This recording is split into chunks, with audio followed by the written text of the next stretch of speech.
Өзбек чекарасы өтөт. Суу тосмонун жарымы Өзбекстанга, жарымы бизге Кыргызстанга карайт.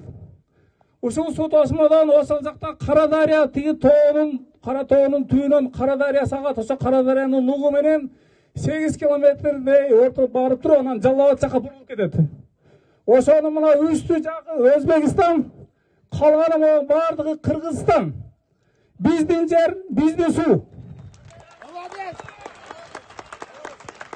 Бул жердеги жерлер дагы, жердин ичиндеги кандай кем байлык болсо, жердин үстүндөгү суу дагы, суунун ичиндеги бардык балык, башка нерселер, суунун үстүндөгү аба бейкиндиги бардыгы Кыргызстанга таандык, Кыргызстандык.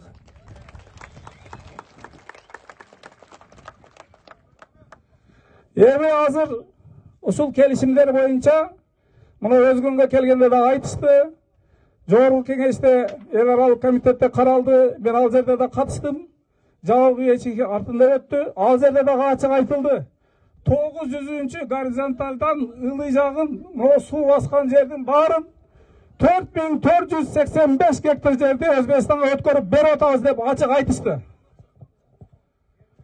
Эми ошол, эгерде ошол ишке ашып турган болсо, мына ушул суу басып турган жер, мунун бардыгы, мунун бардыгы чегара ушул жака, бер жака жылат. Мына биз турган жерлер бардыгы Өзбекстанга өтөт.